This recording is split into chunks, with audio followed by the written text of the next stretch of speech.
Elijah McClain speaks. His final words open a new chapter of trouble today for the city of Aurora, as the city insists that the sweeping step it announced right after that was not intended as a distraction. Colorado's governor has seized immense power during the pandemic. Today, his team told legislators everything he did without their approval. New arrests of people who came out to back the blue but were caught on tape beating counter-protesters. Cohorts are where it's at these days. We'll explain the concept that we'll all be sick of hearing about in a few months. And just when a small business was starting to figure it out, Mom, we're going viral at 6,000 views in 5 minutes. global politics threatens to ruin the fun. That's next.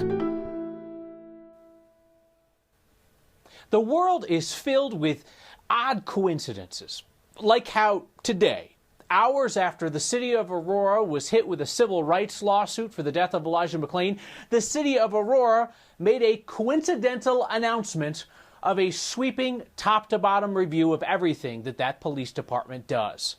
It's the 6th investigation into the APD. A 7th one came to light this afternoon. Here's Steve Steger. Why do it today? Because we were ready to move forward with it. Like I said, we were looking at doing it last week, but we didn't feel like we were prepared. Aurora City Manager Jim Twombly says he and Police Chief Vanessa Wilson have been discussing this comprehensive review of the department for weeks. An outside consulting firm will look at APD and see what could be fixed. The consulting firm made up of former law enforcement officers. Stop me if you've heard this before in Aurora. The city had to cut ties with a lawyer it hired to investigate the Elijah McClain case after it was revealed that lawyer was a former cop who defended cities and officers from civil litigation. Twombly says this is a different review with different needs. Looking at culture, looking at hiring, discipline, training, etc., is we need people on that who are familiar with law enforcement. Add it to the ever-growing list of reviews or investigations into APD. The state and city are both reviewing the McClain case, and the FBI may as well. The DA is looking into a weekend traffic stop where officers wrongfully detained a black family. And just today, we learned the state AG is separately investigating APD's patterns and practices and whether they violate civil rights. Really just learned about it today. With an ever-growing list of investigations, Twombly committed that recommendations will not get lost in the shuffle. I think it will be confusing for the general public because there is so much going on. But again, we're supportive of being the best police department we can be. And we know we need to be that in order to regain the trust of the community. Are you the best police department you can be right now? Well, I think we'll find out because I think we're looking at things. We want to look at what we're doing and how we can do it better. So Twombly told me that his understanding of that patterns and practices investigation from the Attorney General is that it could end with a court-supervised consent decree. That means that the department would absolutely have to address those changes. He told me all of these reviews look at all different things and will likely all make very different suggestions, Kyle. We did also get an idea of the price tag for this independent review. The city tells us it'll range somewhere between $200,000 and $300,000. And you know, Steve, if the Aurora PD ends up under a government-ordered, court-ordered consent decree, they could just write another fat check to that same consulting company that they announced today, because that consulting company is overseeing the court decrees of the Baltimore Police Department and the Cleveland Police Department. So, hey, at least now they know a guy.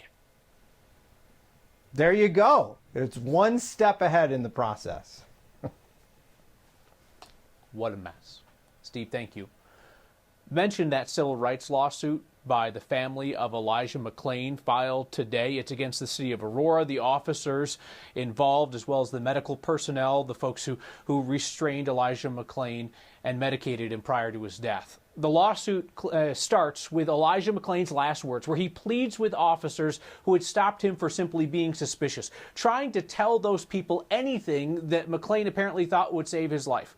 that he was an introvert, that he was different, that he wouldn't hurt a fly, that he was a vegetarian. He's practically begging them to see him as a person who did not deserve to die that night. At one point, he asked them for forgiveness. He says that he would sacrifice his identity. He tells them again and again that he could not breathe. That civil rights lawsuit demands a trial and unspecified damages. Over the last 5 months' time, Colorado Governor Jared Polis has signed 155 executive orders tied to the pandemic. So that's 155 times that our state's Democratic governor has used power that he does not typically have. Now, the way it's supposed to work is that your elected representatives in the state legislature debate and then pass the bills, and then the governor signs them into law. Right now, Polis and his team basically create the bills themselves and then sign them.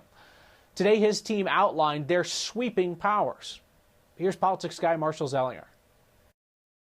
20%. The governor's budget director showed a stat that suggests 1 in 5 adults has low confidence that they can pay next month's rent or mortgage on time. With the turning off of the enhanced benefit for unemployment, we'll be watching, and then depending what we're able to do with the presidential action or not, we'll be watching that very closely to see what happens with the next month's data. 1 in 5 is a very high number for housing insecurity. Last night, Governor Jared Polis used one of his 155 COVID-19 executive orders to extend the timeline required before someone can be evicted.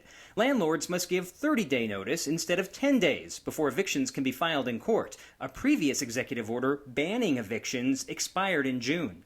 0.67. That's the R0 value in Colorado as of last Monday, and that's good. A number lower than 1 means one person will infect fewer than one other person, thus creating a decline in COVID-19 cases.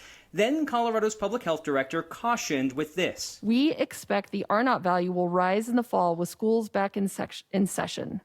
The School of Public Health provides modeling data on a weekly basis, and we will be watching this metric very carefully. $125 million. That's the cost through the end of the year to rent space, build, and prepare Colorado's alternative care sites, like the Convention Center in downtown Denver. By next month, there will be 5 locations statewide if hospitals get over capacity, although we're nowhere near that point right now. The CARES Act and FEMA will reimburse the cost to get these locations ready. If these sites ever see patients, though, the state may end up paying for their care. We do have word from FEMA that they want us to bill patients that go in there. So we are working with our partners on how do we do billing. We believe that it's actually more expensive to bill these patients than to set up a billing system than it is just to eat that portion. One final number that jumped out at Marshall today when he was listening in, something that applies to every one of us who kind of tires of this COVID-19 news thinking, you know what, I'm not sick, I feel fine. Really, it's not a big deal. The state believes that 40% of Colorado's COVID-19 cases have been spread by people who are asymptomatic. 40% spread by people who think they're totally fine. Colorado added 402 new COVID-19 cases since yesterday, puts our weekly average at just over 435. It's an encouraging downward trend that continues week by week. The Fort Collins police chief promised on this program last night that they would arrest police supporters involved in beating Black Lives Matter protesters at a weekend rally. Chief made good on that with 2 arrest announcements today. The chief said that both of the new arrests were people who were there to back the blue and had come into Fort Collins from outside the city. They're not city residents. The chief says that both people were seen in the now viral videos of police supporters reveling in an attack on counter-protesters. A far-right militia group had encouraged its members to come out and fight. The Civil War statue, which was torn down during the protests outside the state capitol, might not go back up. This is that monument that falsely claimed that the Sand Creek Massacre of Native people in eastern Colorado was a Civil War battle. In recent years, we told you about this, Cheyenne and Arapaho tribal leaders said that they didn't want the thing taken down. They got a plaque added that corrected the historical record. But protesters still tore it down earlier this year. History Colorado is offering to display the statue at the museum down the street from the Capitol. State's still talking over the logistics of that with History Colorado, and the plan would be to present a proposal to the state legislature on what they do with that statue. The contract dispute keeping the Avs and Nuggets off of most TV is going to take a quick break so we get a little taste of the playoffs. And are you cohorting these days? It's the hot new thing. We're going to learn about it. You'll sound super smart. I promise. That's next.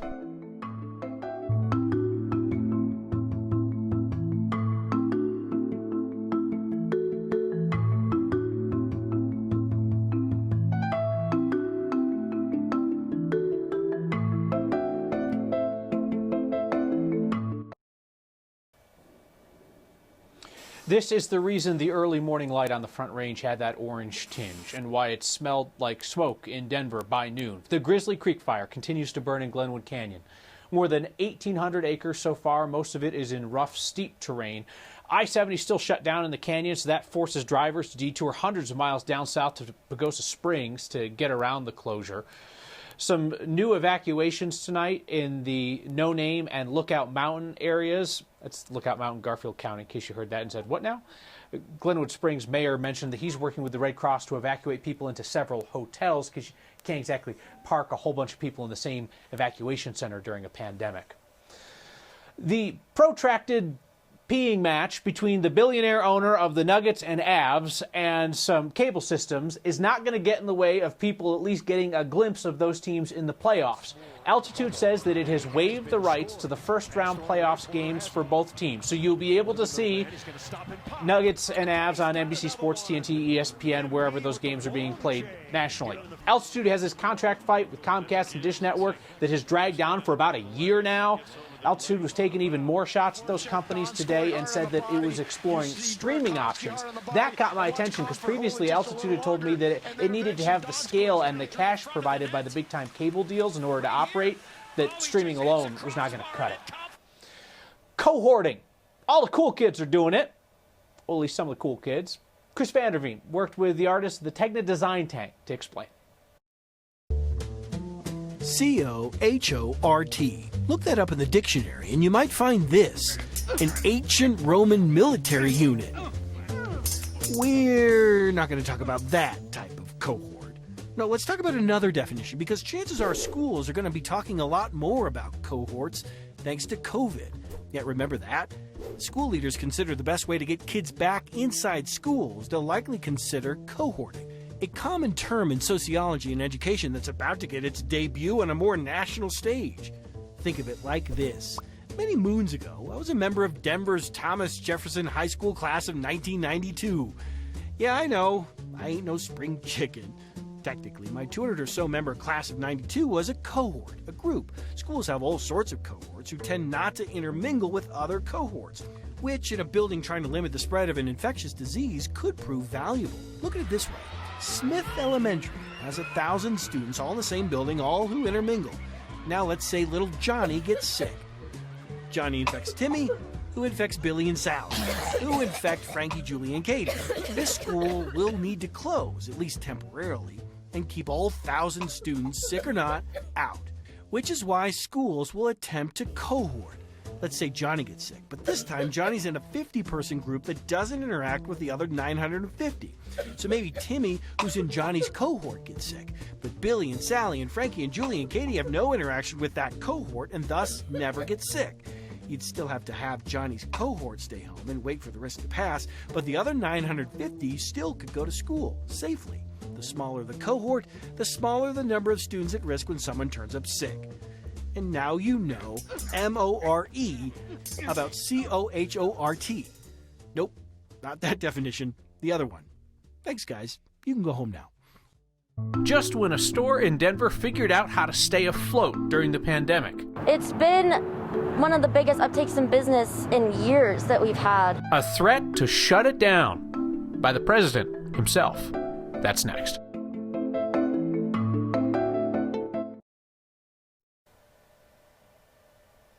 President Trump's looming threat to ban TikTok if that social media company isn't sold away from Chinese hands has implications beyond just your kids' dance videos. There are businesses that have been looking for any way to stay front of mind during the pandemic and economic slowdown. Some of them have turned to TikTok. Our photojournalist Foster Gaines took his camera to one such store on South Broadway. So we sell a lot of punk, goth, rockabilly clothing. Any sort of alternative clothing you can imagine. Kind of like what I got going on. Yeah, this is all from us. I'm Sydney Italiano. I am the owner's oldest daughter, and I work here. I'm Mia Italiano. I'm the owner's second kid, the youngest one. They hadn't taken a day off in 33 years, and then all of a sudden we were closed for 62 days. It was a crazy 62-day shutdown, you know, not knowing what and how things would come back open when they did, you know. Is anyone gonna care about us? Like, is anyone gonna want crazy clothes because they can't go anywhere? So. And then our kids decided to take it over, and it went crazy. Hi everybody, I'm Sydney. This is my parents. We all work at Fashion Nation. We decided to make a TikTok account. We are in Denver, Colorado, 1594 South Broadway. Please come visit us. Mom, we're going viral at 6,000 views in 5 minutes. It's been one of the biggest uptakes in business in years that we've had. Hi, how's it going today? Did you want to see some shoes? We were super busy when they first opened back in the 90s, and we've re-hit that rush of, wow, we're new, we're crazy, and people want to be here. Wow, those look great. How do they feel? So we made this video, and everyone was like, oh, you know, it's going to leave in 10 days, right? And we were like, wait, what? Woohoo! New shoe day! It just seems like such an innocent app. Everything on it seems fun and energetic, and it sure has helped us. For this little business in Denver, in the middle of, of all this one shot, I'll take it. It's changed our lives. I mean, you can only hope. Keep it around. I mean, if not, it is what it is, but I'm glad that we could have helped as many people as we can find a new safe place to shop. Have a great day. Enjoy your new shoes. Bye.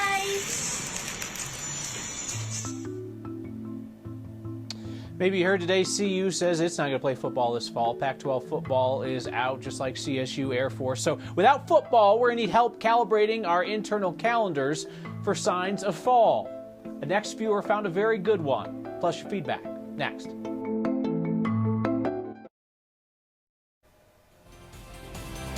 The most Colorado thing we saw today is the 1 millionth photo of someone cupping their hand around the sunset so it looks like the Colorado state flag. No, that's not it. This is a nicer sunset photo. Spectacular view from a balcony in Cap Hill Sunday night. Sun going down between the cash register building on the right, Republic Plaza on the left. Colorado State Capitol and Denver City and County building are off on the far left, which is not a political observation. Tonight is the last sunset that'll be around 8 p.m. It's headed ever earlier and earlier on us, a sure sign the fall is right around the corner. Tricia writes in feedback tonight to note that I incorrectly said that the detour around the fire in Glenwood Canyon was taking people down to Pagosa Springs. I was wrong. It's Poncha Springs. I kind of thought that when I said it, but I didn't want to bring the show to a screaming halt just to ask, did I say stupid? Michael says, you were beaming cheek to cheek announcing the birth of your daughter last night. Why, yes, I was. VJ says, how is your first daughter taking it? It's great. She whispers advice to the baby all the time. Like when she's crying, she says, take a deep breath.